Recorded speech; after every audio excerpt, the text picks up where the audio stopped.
Hello friends, ನಾನು morning tiffin ಮಾಡಿಕೊಂಡು ಚೌಟ್ರಿಯಲ್ಲಿ ಮನೆಗೆ ಬಂದೆ. ಕೆಲಸದ ಬಂದೆ, ಮಲಗಿದೆ. ಯಾಕೋ ಚಿಕನ್ ತಿನ್ಬೇಕು ಅನಿಸ್ತಿತ್ತು. ಅದಕ್ಕೆ ಚಿಕನ್ ತರಕ್ಕೆ ದೊಡ್ಡ ಗಾಡಿ ರೋಡಲ್ಲಿ ಬಂದರೆ ಹೆಂಗೆ ನಾವು ಟರ್ನ್ ನಾನು ಯಾವಾಗಲೂ ಇವ್ರ ಅಂಗಡಿಲೇ ಚಿಕನ್ ತೊಗೊಳೋದು. ಅಂಕಲ್ ಚಿಕ್ಕ ಚಿಕ್ಕದಾಗಿ ಕೊಡ್ಕೊಡಿ ನನಗೆ ಅಂತ ಕೇಳಿದೆ. ಚಿಕ್ಕಿ ತಗೊಬಂದೆ.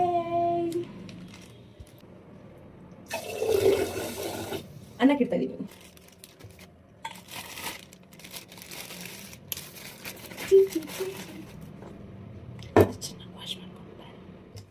ಒಬ್ಳಿಗೆ ಯಾಕೆ ಇಷ್ಟೊಂದು ಚಿಕನ್ನು ಮಾಡಿದ್ದಿನ ಟೇಸ್ಟ್ ಇರಲ್ಲ. ಮಾಡಿ 2 ದಿನ ಬಿಟ್ಬಿಟ್ಟು 1 ದಿನ ಬಿಟ್ಬಿಟ್ಟು ತಿಂತೀವಲ್ಲ, ಆಗ ಟೇಸ್ಟ್ ಜಾಸ್ತಿ. ನಾನು ಇವತ್ತಿನಗಿಂತ ನಾಳೆ ತಿಂತೀನಿ, ನಾಡಿದ್ದು ತಿಂತೀನಿ. ಬನ್ನಿ, ಈಸಿಯಾಗಿ ಸಿಂಪಲ್ಲಾಗಿ ಚಿಕನ್ ಮಾಡೋದು ಹೇಗೆ ಅಂತ ತೋರಿಸ್ಕೊಡ್ತೀನಿ. ಇದಕ್ಕಿಂತ ಮುಂಚೆ ನಾನು ಐಸ್ ಕ್ರೀಮ್ ತಿನ್ಕೊಂಡು ಮಾಡಿ ಆಯಿತಾ.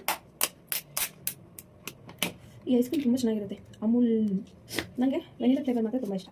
ಕೋಲ್ಡ್ ಆಗಿದೆ ಅಂತ ಐಸ್ ಕ್ರೀಮ್ ತಿಂತೀನಿ.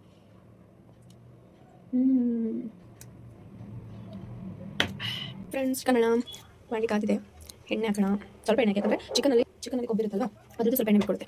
ಅದಕ್ಕೆ ಸ್ವಲ್ಪ ಎಣ್ಣೆ ಹಾಕಿ. ಎಣ್ಣೆ ಕಾದಿದೆ, ಆನಿಯನ್ ಹಾಕೋಣ.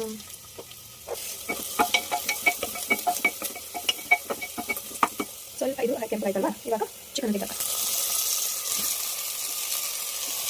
ಚಿಕನ್ ಹಾಕಾಯ್ತು. ಅದ್ರ ಮೇಲೆ ಉಪ್ಪು ಹಾಕೋಣ. ಕಲ್ಲು ಹಾಕ್ತೀನಿ, ಯಾಕಂದ್ರೆ ಕಲ್ಲು ಟೇಸ್ಟ್ ಕೊಡುತ್ತೆ. ಅದಕ್ಕೆ ಉಪ್ಪು ಹಾಕಿ, ಆಮೇಲೆ ಅರಿಶಿನ ಪುಡಿ ಹಾಕಿ ಬೇಯಿಸ್ಕೊಳ್ಳೋಣ. ಚೆನ್ನಾಗಿ ಕುದೀತಾ ಇದೆ.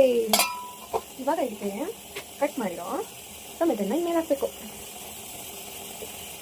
ಹಾಕಿ ಮುಚ್ಚಿಡಬೇಕು ಒಂದು 5 ನಿಮಿಷ.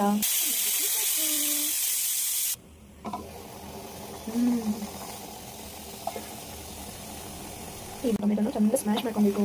ಸ್ಮ್ಯಾಶ್ ಆದಮೇಲೆ ಇದಕ್ಕೆ 10 ಸ್ಪೂನ್ ಧನಿಯಾ ಪೌಡರು, 4 ಸ್ಪೂನ್ ಖಾರ ಪುಡಿ, ಮೆಣಸಿನ ಪುಡಿ, ಜೀರಿಗೆ ಪುಡಿ, ಗರಂ ಮಸಾಲ, ಇದು ನಾನು ಮಾಡಿದ ಪೌಡರ್. ನನ್ನ ಫ್ರೆಂಡ್ ಇದಕ್ಕೆ ಬಾಬಾ ಪೌಡರ್ ಅಂತ ಸಿಕ್ಕಿದ್ದಾರೆ. ಈ ಪೌಡರ್ ಹಾಕಿ ಚೆನ್ನಾಗಿ ಮಿಕ್ಸ್ ಮಾಡಬೇಕು. ಮಿಕ್ಸ್ ಆದ್ಮೇಲೆ ನೋಡಿ, ಐಸ್ ಕ್ರೀಮ್ ತಿನ್ನಲ್ಲ ಪ್ರತಿ ಗಂಟೆ ಹತ್ರ ಆಗ್ತದೆ. ನನಗೆ ಮಿಕ್ಸ್ ಮಾಡಿಬಿಟ್ಟು ಚೆಂದ ಮುಚ್ಚಬೇಕು. Wow, chicken ready. ತಿಂದಿದೆ ಚೆನ್ನಾಗಿ. ಹಾಕೊಳ್ತೀನಿ ಅದೇ.